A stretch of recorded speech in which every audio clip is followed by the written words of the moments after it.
अब इसलिए कि गूगल पर अमेरिका देख लिया, यूरोप देख लिया, ऑस्ट्रेलिया देख लिया, और ये नारे लगाए कि तरक्की तो उन्होंने कर ली। उनकी फलकबोस बिल्डिंगें देखो, उनकी लग्जरी गाड़ियां देखो, उनकी तरक्की देखकर पूरी दुनिया हैरत में है। मगर मैं कसम खा के ये बात कह सकता हूं, अगर आप चाहो तो मस्जिद में भी कसम खा लो कि ये मैजिक है, ये धोखा है, ये शोबदेबाजी है, कुछ नहीं है। अपने यहां वो बाजीगर आता है, डुगडुगी बजाता है, लोग इकट्ठे हो जाते हैं और अपने ही साथ लाए हुए बच्चे की गर्दन अलग करके दिखाता है जी। अंदर अपने पले में बच्चा डालता है और हाथ डाल के कबूतर निकालता है, और लोग इसी पर मुतासिर होते हैं और उसे पैसा देते हैं। हालांकि हकीकत इसके उलट है, नजरबंदी कर देता है, हाथ की सफाई है। ऐसे ही पूरा अमेरिका, पूरा ऑस्ट्रेलिया, पूरा यूरोप, ये उनकी चमक दमक सब मैजिक है, सब अफसाना है। कसम खुदा की उन्हें तो कामयाबी का फार्मूला ही मालूम नहीं है। कामयाबी का फार्मूला यह है कि नबी की तालीम के बगैर कोई दुनिया में कामयाब हो ही नहीं सकता। बेशक बेशक जी। आपका दिल नहीं मानता? इस टेक्नोलॉजी के जमाने में कल ही को आप अपने गूगल पे अमेरिका सर्च करना, यूरोप सर्च करना, और देखना कि वो कोठियों वाले, बंगलों वाले, लग्जरी गाड़ियों वाले अपनी गर्लफ्रेंड के साथ 15-15 घंटे समंदर के किनारे नंगे होकर लोटपोट लगाते हुए मिलेंगे। देख लियो, है ना? जब वो कामयाब हो ही गए तो समंदरों के किनारे लोटपोट क्यों लगा रहे हैं?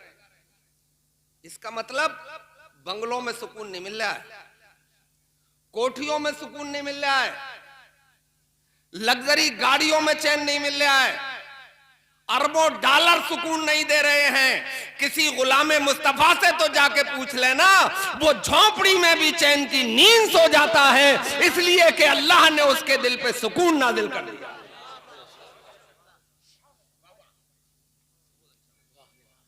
मामला ये है कि जैसे किसी ने खीर का नाम ना सुना हो, मिसाल दे रहा हूं खीर का, अरे वही खीर जो दूध में चावल घोट के बनाई जाती है जी।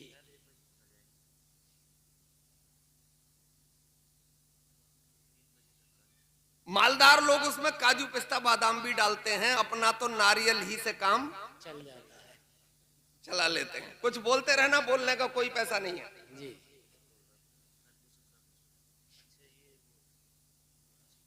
तो जिसने खीर का नाम ना सुना हो, ईमानदारी से बताओ वो खीर बना देगा?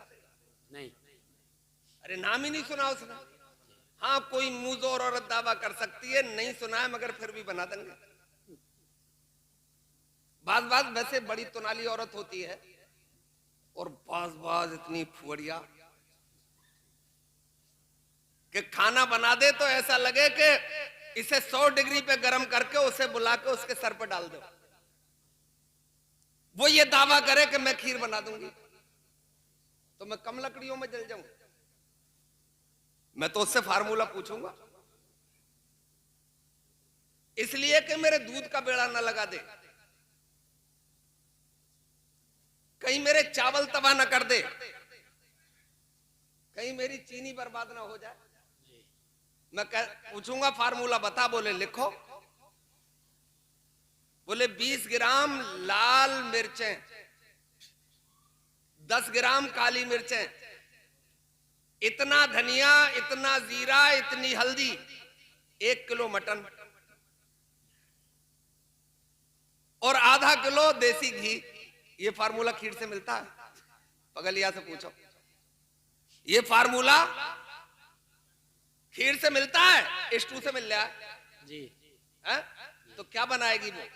तो इसी तरीके से उन्हें कामयाबी का फार्मूला ही पता नहीं था, वो तो धोखा खा गए। कामयाबी तो उनके लिए है जो पंज वक्ता नमाजी है, कामयाबी तो उनके लिए है जो कारी कुरान है, कामयाबी तो उनके लिए है जो गुलाम मुस्तफा। नारे तकबीर, नारे रिसालत, उलमाए अहले सुन्नत, फैज़ाने गरीब नवाज मौलाना शकील अहमद बरेलवी।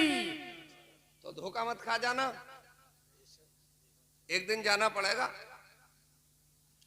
और वो बड़ा मुश्किल मरहला है। आओ मैं एक किस्सा सुनाऊंगा आपको। किस्से में हुंकारे चाहिए आपके, बंद कर देंगे किस्सा। बचपन में सुने हैं अपने बुजुर्गों से किस्से हमने, स्यागुल और स्याकली के। हैं? वो 12 मंजिल की कहानियां सुनी है हमने, और इतना डर्रा होता था उन सुनाने वालों का कि हुंकारे बंद करते ही कहानी किस्सा बंद कर देते थे। मैं दीन का किस्सा सुना रहा हूं आपको, सुभान अल्लाह वाले हुंकारे चाहिए। सरकार पूरी कायनात के आका व दाता जनाब मोहम्मद रसूलुल्लाह सल्लल्लाहु ताला अलैहि वसल्लम ने एक बार अपने दुनियावी वजीरों में से वजीर दोयम को बुलाया, तलब फरमाया हजरत उमर को। सुभान अल्लाह। हजरत उमर सरकार की बारगाह में हाजिर हो गए। थोड़ी देर के लिए रूए ज़ेबा पे नजर डाली और फिर गर्दन झुकाई, हाथ बांधे और सरकार की बारगाह में अदब से खड़े हो गए। ये बात अटपटी लग रही होगी आपको। वो सरकार का रूए मुबारक ऐसा लगे कि जैसे उसमें सूरज गर्दिश करता हुआ नजर आता हो। चांद की रोशनी मीठी होती है मगर फीकी तो होती है उसके मुकाबले में। 14वीं रात का चांद कभी दादागिरी दिखाए तो उसकी दादागिरी को हल्का करने के लिए मुस्तफा का तलवा दिखाइए, शर्मा के तारा हो जाएगा। बेशक बेशक, वाह वाह। तो वो रूए मुबार उसे तो टिकटिकी बांध के देखो, और हजरत उमर जैसी पर्सनालिटी। मगर इसके पीछे लॉजिक है कि गर्दन झुका के क्यों खड़े हैं, नजरें नीची क्यों है, वजह है इसके पीछे। आज भी मैंने देखा है कि अच्छी संस्कृति में पलने वाली औलाद, कनीज़े फातिमा की गोद में परवान चढ़ी औलाद, अच्छे और मजहबी बाप के साये में पलने वाली औलाद आज भी बाप से नजरें मिला के बात नहीं करती है। जी बेशक। चाहे उसने आईएएस किया हो या आईपीएस किया हो, मगर उसके पास कॉन्फिडेंस है इस्लाम का, खुद एतमादी। तो नजरें नहीं मिलाता है, और अगर नजरें मिला के बात करता है तो समाज के लोग कहते हैं बेअदब है।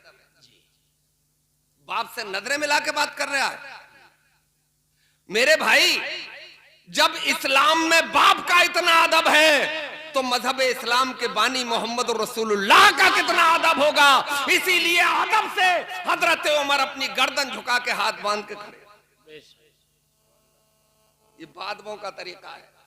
और अदब गाहीस्त जेरे आसमां अज अर्श नाजुक,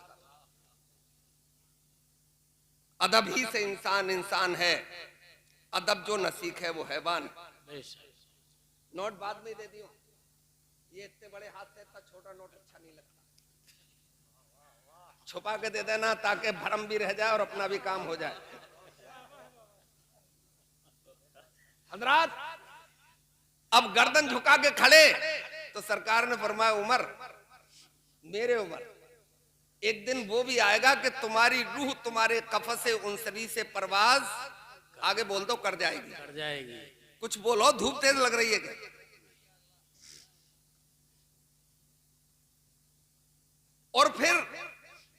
तुम्हारी रूह तुम्हारे जिस्म से निकल जाएगी तो फिर तुम्हारे ही घर वाले, फिर तुम्हारे ही पड़ोसी, फिर तुम्हारे ही रिश्तेदार, फिर तुम्हारे ही अजीज व अकारिब तुम्हारे कपड़े उतार लेंगे,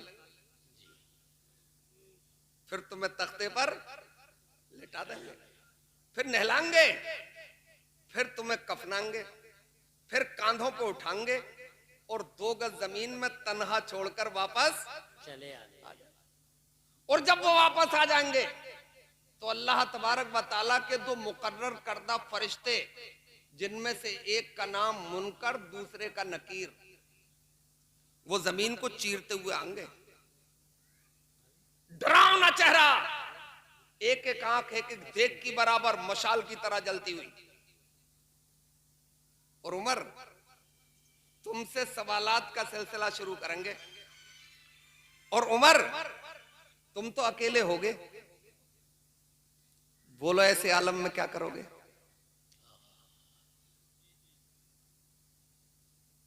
हजरत उमर ने सरकार की जबान फैद तर्जमान से ये जुमले सुने थे कि चेहरे का रंग फीका पड़ने लगा, माथे पे बल पड़ गए, लकीरें आ गई माथे पे। मैंने तो कब्रिस्तान में लोगों को हंसते हुए देखा है, जी, ठट्टे मारते हुए देखा है, मजाक करते हुए। जी, मैं उन उमर की बात कर रहा हूं जिनके लिए सरकार ने फरमाया था उमर तुम तो जन्नती हो। मैं उन उमर की बात कर रहा हूं जो कभी भी किसी भी आलम में, किसी भी मरहले में कभी उनके माथे पे लकीर नहीं पड़ी, कभी चेहरे का रंग तब्दील नहीं हुआ। मुझे तारीख का वो टुकड़ा भी याद है कि जब हजरत उमर ने कलमा पढ़ा था, हालात अच्छे नहीं थे मक्के के। आज अगर किसी से कहा जाए कि हालात बनाओ, बोले माहौल अच्छा नहीं है, जी, हुकूमतें जालिम हैं। मैं पूछता हूं आपके हालात अच्छे जैसे कब थे? जी, है? बताओ कब हालात अच्छे थे? मक्के में अच्छे थे, नहीं, मदीने में अच्छे थे दुनियावी एतवार से?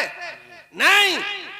आप नमाज पढ़ते थे तो ऊंट का ओज रखा जाता था, जी, बेशक, कुरान पढ़ते थे तो पत्थरों से मारे जाते थे, कलमा पढ़ते थे तो कोड़े बरसाए जाते थे, आग के अंगारों पर लिटाया जाता था, पत्थर की भारी सिलाएं तुम्हारे ऊपर रखी जाती थीं।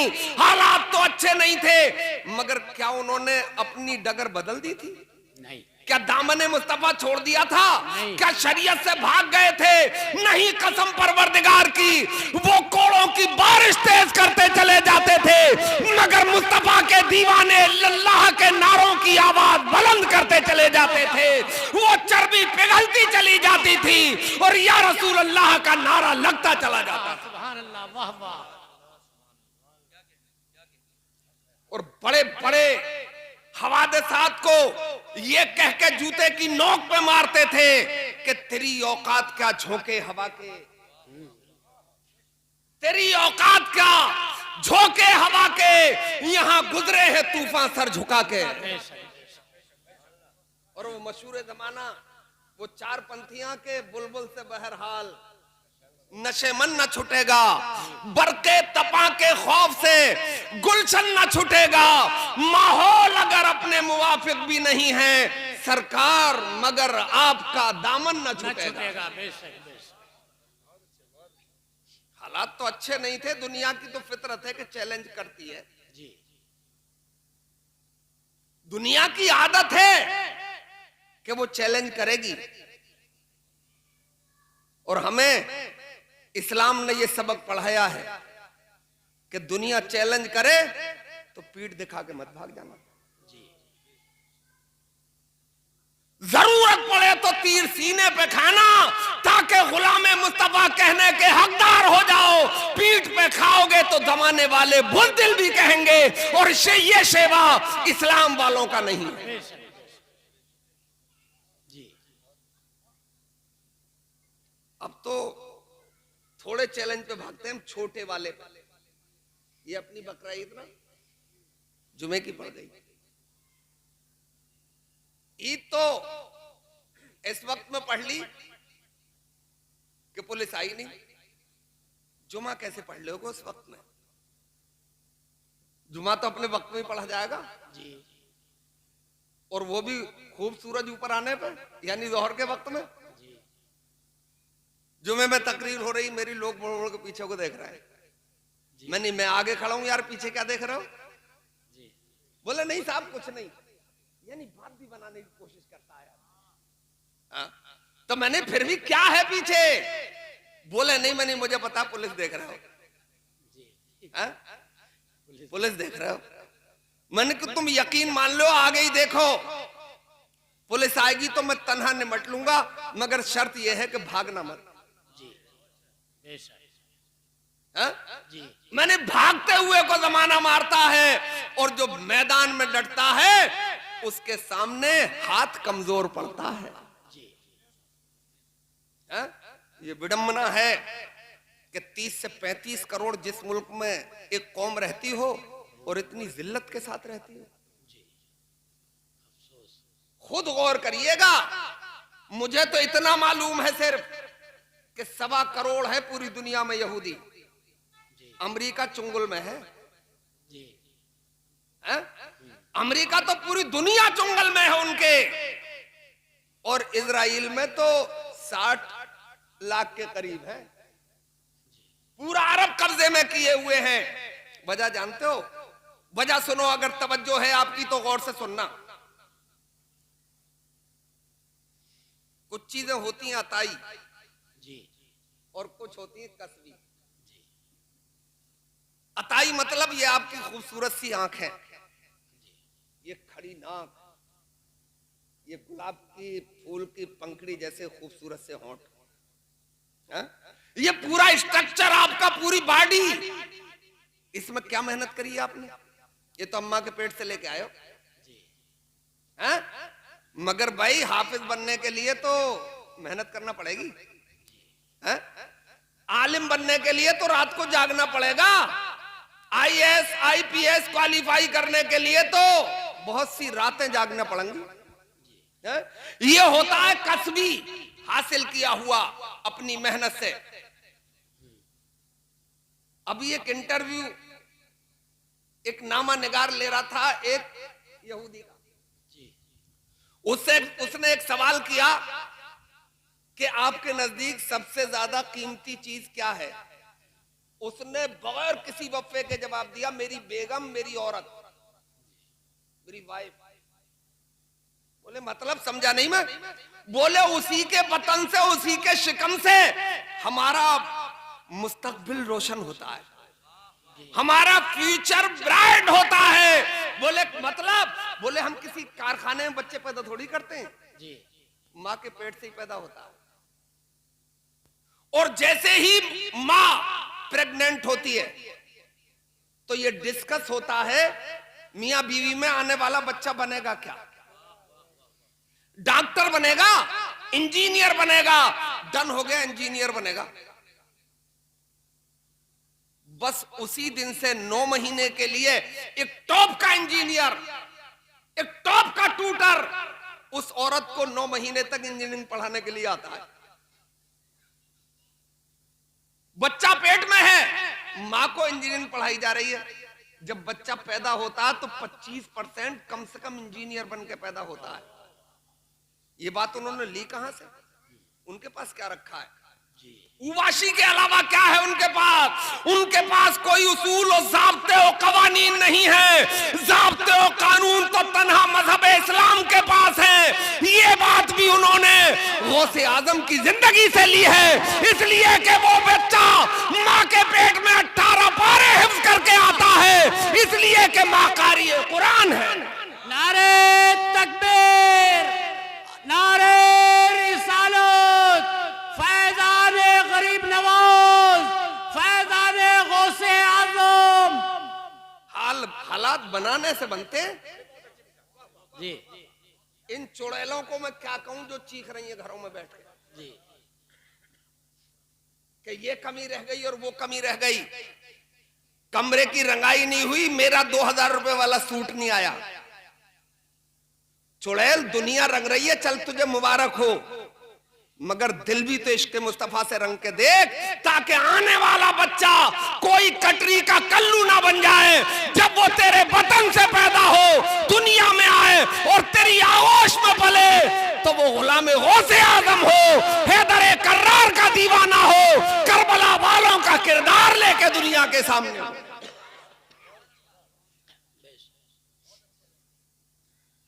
बात लंबी नहीं ले जाना, समेटना है। बस एक इशारा करेंगे कि दुनिया चैलेंज करेगी, भागना नहीं है ना। इस्लामी पैटर्न पर काम करना है, भागना नहीं है। मौत के अलावा तो कुछ नहीं है? कुछ पगले उठ रहे हैं वैसे। वो धर्म अधर्म संसद कोई तैयार कर ली उन्होंने, बोले 20 लाख मार देंगे। अबे पगलो, जब करबला में हमें यजीद नहीं मिटा सका, बद्र में हमें अबू जहल और उसकी टोली नहीं मिटा सकी, तो चैलेंज है हिंदुस्तान में भी कोई नहीं मिटा पाएगा। शर्त यह है कि गुलाम मुस्तफा बन के जीना पड़ेगा। सुभान अल्लाह।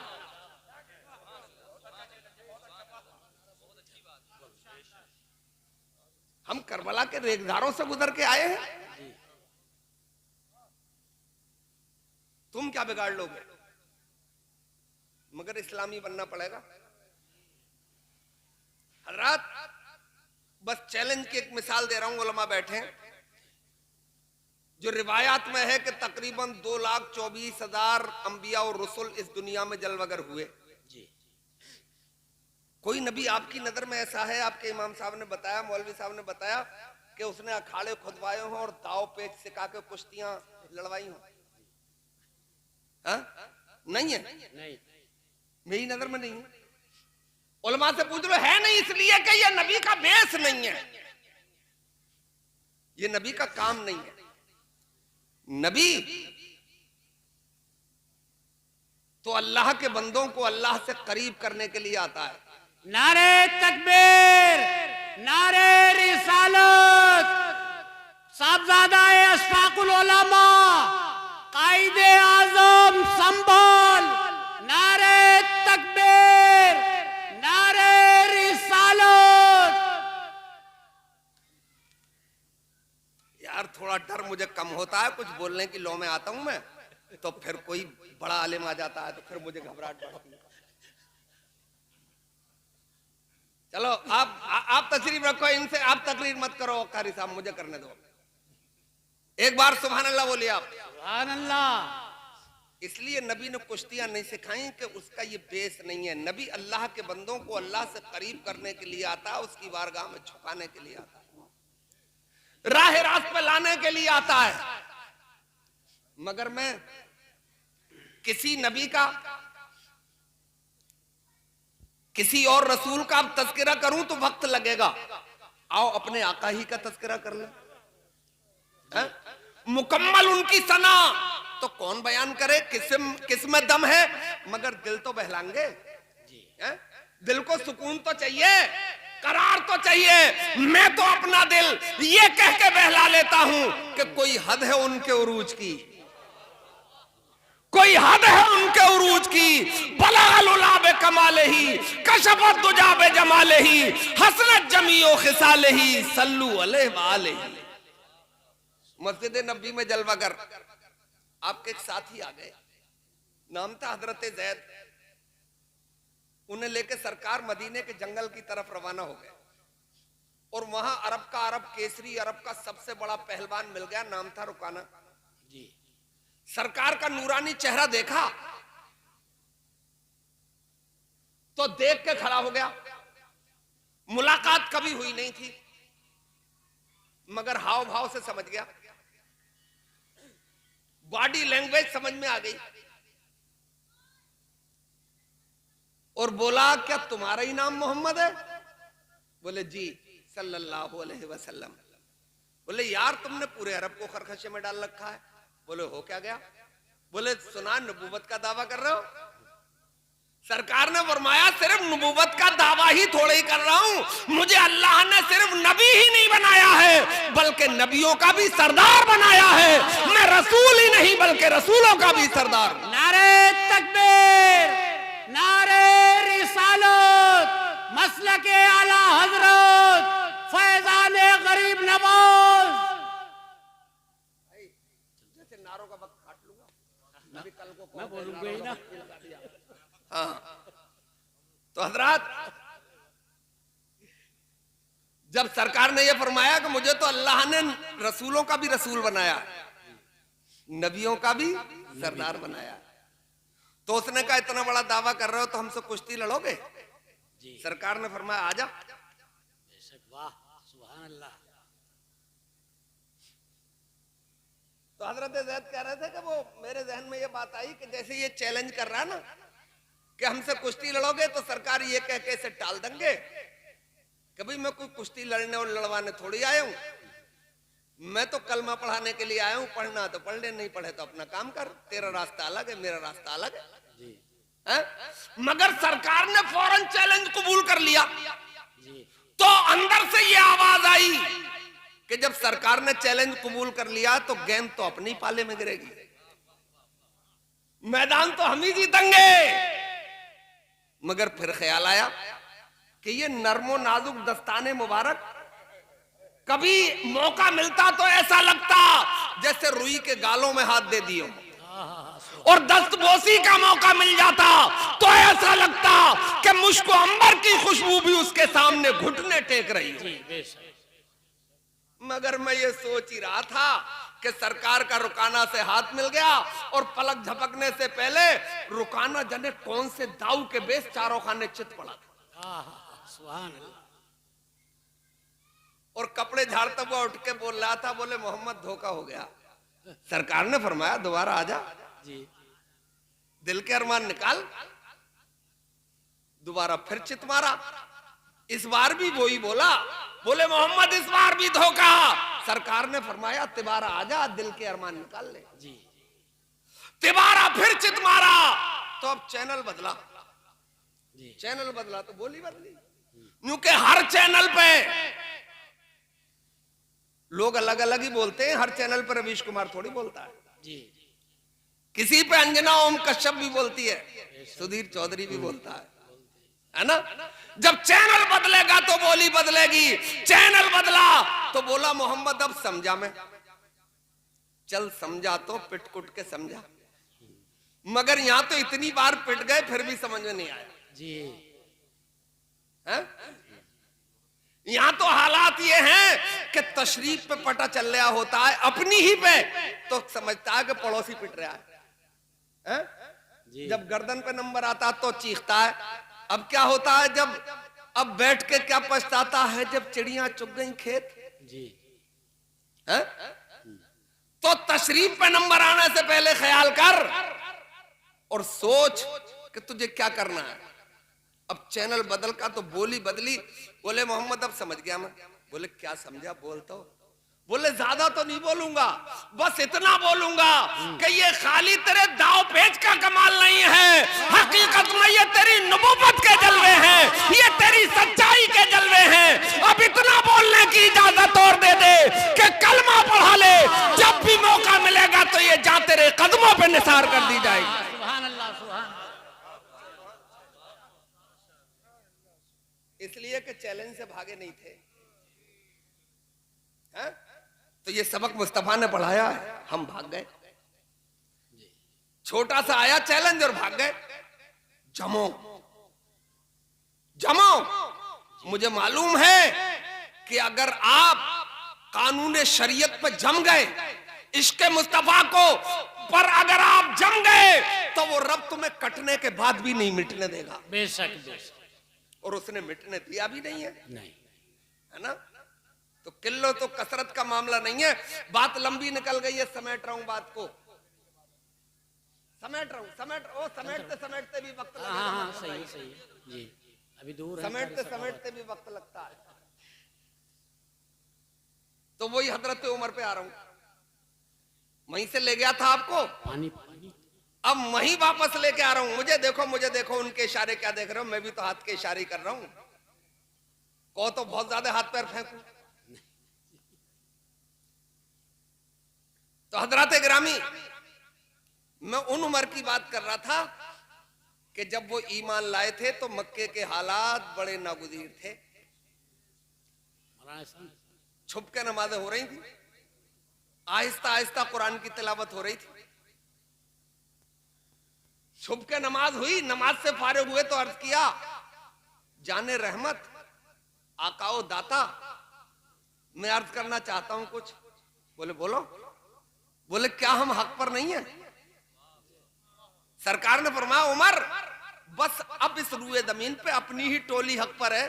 वाह सुभान अल्लाह। तो फिर सरकार ये छुप के नमाजें क्यों हो रही हैं? जी है? फिर ये आहिस्ता आहिस्ता कुरान की तिलावत क्यों हो रही है? अब अरब के दबंग ने कलमा पढ़ लिया है। अब मक्के का सूरमा आपके दामन पाक से वाबस्ता हो गया है। अब छुप के कुछ भी नहीं होगा। खाना-ए काबा की सफील से अल्लाह के नारे गूंजेंगे, वहीं अजान वहीं नमाज अदा की जाएगी। मैं अकेला उमर अबू जहल से भी निपट लूंगा और उसकी टोली से भी निपट लूंगा। सुभान अल्लाह सुभान। सरकार का भी प्यारा जवाब सुन लो। जी सरकार ने फरमाया, उमर अभी सब्र का सब्जेक्ट चल रहा है, इसे मुकम्मल होने दो। जी अभी हर फन में मुकम्मल करना सब्र का सब्जेक्ट है। मैं उन उमर की बात कर रहा हूं जिनका नाम सुन के शैतान भी गली बदल देता है जी और भाग जाता है। मगर सरकार की जबान से कब्र का मंजरनामा सुना तो माथे पे लकीरें पड़ी। अच्छा, ये मरहला जो इंसान